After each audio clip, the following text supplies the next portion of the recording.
Hey Star Warriors, Geek here, to analyze the third Star Wars Episode VII trailer. October 19th, 2015, the FORCE Awakens ticket sales started following the release of the third trailer. Buying volume was huge, 8 times the Hunger Games record. Fandango and other theater ticketing sites immediately crashed. I uploaded my initial reaction to the trailer, but now it's time to go more in depth. Let's take a closer look at Star Wars The Force Awakens' third trailer. The first shot is of Rey swiping across the screen in a clever transition from stars to dust. She's decked out in her scavenger outfit and uses a small light attached to her goggles to search what I'm guessing is the crashed Star Destroyer. When we turn this frame upright, we can see where she is in the starship. There's a hallway in the background that matches the classic Imperial design. Rey seems to be looking for something. In fact, it might just be Luke's lightsaber. How would it get in a Star Destroyer from battles past? I don't know, but it's still a cool idea. She uses a cable to rappel through the wreck to a docking bay. This one shot is incredible. The pattern on the floor is so iconic.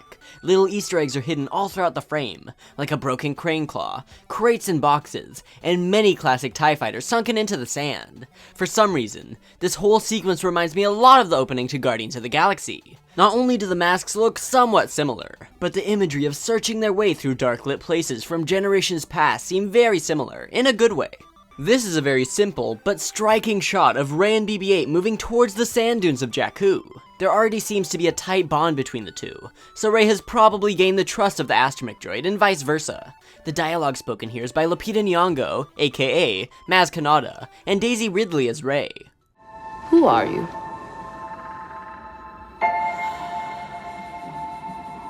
I'm no one. It sounds like this would be the first encounter between the two. I'm guessing that Maz is some type of oracle. This is also a good example of what Rey really sounds like, keeping her Westminster accent. The next shot really establishes a big part of Rey's character. We see a ship take off in the distance, and Rey just looks at it and smirks. She clearly sees it as something hopeful, showing her that there's a chance to escape. This is clearly reminiscent of Luke's character in A New Hope. Not only does this remind me of Luke looking at the setting twin suns of Tatooine, but his goal of getting off of the desert wasteland seems to mirror over to Rey. The deleted scenes of Luke looking up at the skies and seeing a starship, gaining hope of traveling to distant planets, is very similar to this shot. Of course, these clips are obviously from different points in the film, but it's implying the same idea. The reason I say it's not from the same point in the movie is because of the setting. In this shot, we can see the foot of the downed AT-AT where Rey resides on Jakku. But in the next shot, she is clearly in a marketplace. There are many people bustling around in the background, like this person on a speeder, or this creature buying items from a shop.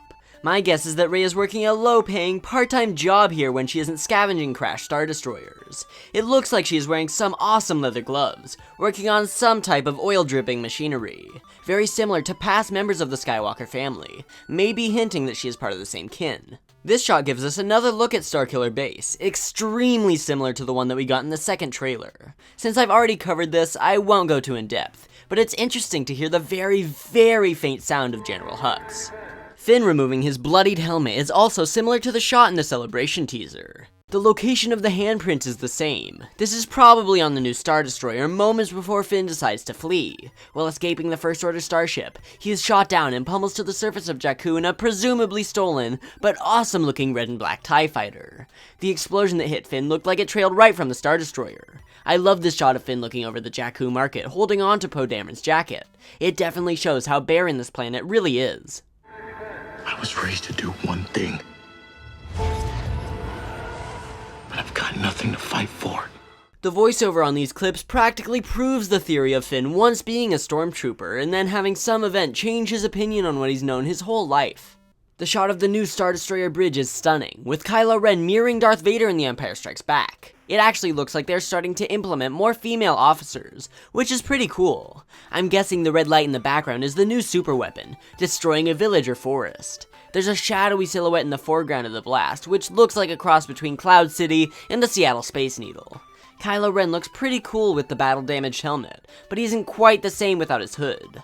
The next shot is the same decaying pumpkin-esque Darth Vader helmet that we got in the second trailer, clearly owned and idolized by Kylo Ren. The voiceover by Adam Driver here definitely confirms the theory that Kylo Ren is fighting in honor of Darth Vader and his legacy. Nothing will stand in our way. I will finish what you started. If you really think about it, no one really knows that Vader turned to good in the end. The only witness there was Luke, and he supposedly went into hiding, so no one would remember Vader as the savior of the galaxy, but rather as a ruthless tyrant. Kylo Ren probably grew up as a young boy idolizing Vader, which may seem odd, but would still explain his obsession in the Sith Lord. The next clip is of a captured Poe Dameron being force tortured by Kylo Ren, so Adam Driver's character definitely seems to be force sensitive, either force choking, force crushing, or just manipulating his mind. One thing's for sure, he's definitely in pain. We saw Poe being escorted away in this Comic-Con clip, where he was probably interrogated shortly after. This leads into a shot of a force being burnt down and destroyed, again, probably blasted by the new super cannon. We get a sequence of the Falcon getting chased by a few TIE fighters through wreckage on Jakku. These shots are made so much better with the inclusion of John Williams' beautiful piece, Han Solo and the Princess, Han and Leia's theme. There are stories about what happened. What this leads into is probably the best sequence of the whole trailer. It's true. All of it. Harrison Ford really feels like Han Solo again. On the Millennium Falcon, we see Rey and Finn listening to Han Solo's tales from the past. His dialogue here is actually pretty exciting. Just compare these two clips. Kid, I've flown from one side of this galaxy to the other. I've seen a lot of strange stuff, but I've never seen anything to make me believe there's one all-powerful force controlling everything. It's true. All of it. The dark side. The Jedi. They're real. The fact that Han Solo went from being a doubter of the Force to becoming the one who carries on the legends is significant. The Falcon looks old, yet also improved at the same time, decked out with this holomap setup. It looks like a big chart of the galaxy, very reminiscent of this scene in Attack of the Clones. It looks like Rey and Finn have run in with Han at some point, eventually joining sides. The lightspeed shot is better than any other hyperspace transition I've ever seen. The build up to the stars jumping away is fantastic, and this is one shot where the Falcon feels very realistic, like it's really there. The music behind it is emotional and thrilling, mixing Han and Leia's theme with a new John Williams composition. As always, he's doing an incredible job scoring the film. This Christmas pops up for a couple of seconds, leading us into some shots of Kylo Ren and his posse. I wonder if these are the rumored Knights of Ren, who fight under the idea that they need to fulfill what Darth Vader had begun. Kylo is the only one with a lightsaber, so it's possible that he's the only Sith in the group. The weapons they're wielding are pretty bizarre, like a baseball bat, staff, and meat cleaver type machete. Some fans actually believe that the character on the left of the screen is Boba Fett, but that doesn't look much like everyone's favorite bounty hunter to me. X-Wings fly across the screen towards some ruins where the First Order is stationed. Flames are everywhere, implying that this area was recently ransacked. The top right corner of the shot looks like it might be some sort of structure, very similar looking to this leaked concept art picture of a castle.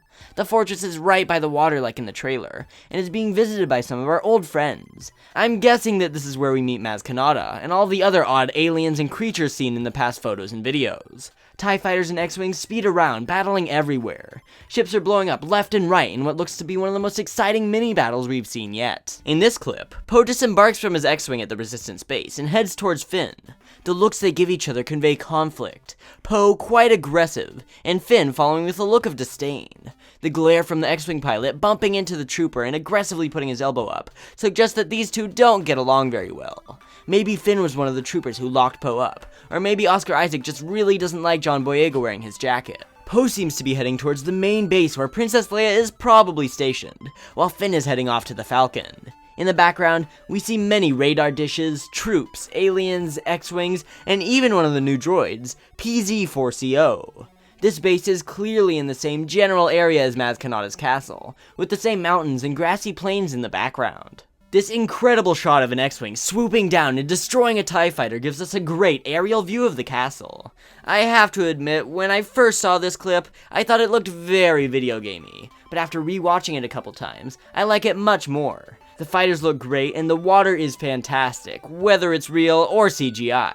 This sequence shows Rey, Finn, and BB-8 nearly running into a large Hollywood explosion. This shot is definitely from the same point in the film where we see this clip and behind-the-scenes photo. This piece of a vehicle is flying through the sky, probably after being targeted by an attacking TIE fighter. They halt to a stop, revealing the background and showing that the whole market port is under attack.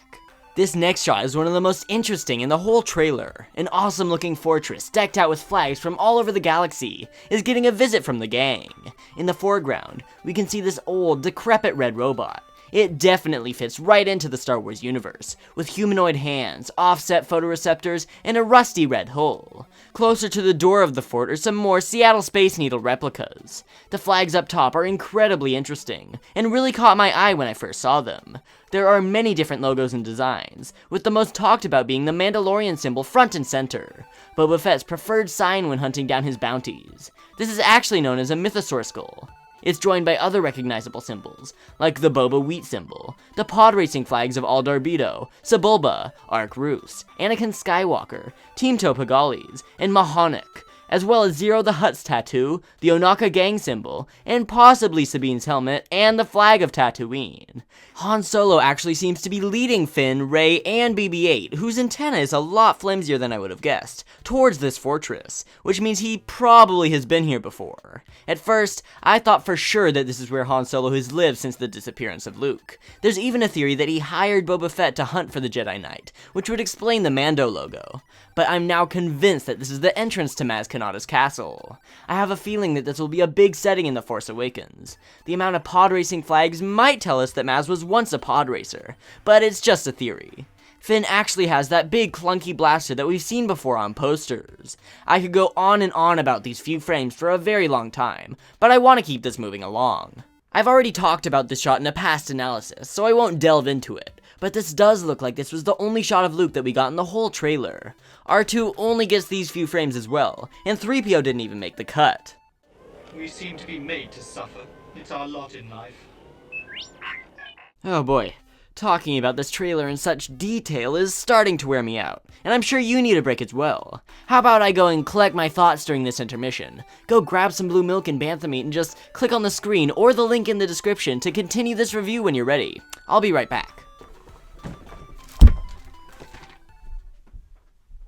Oh, yeah, that's right, sorry.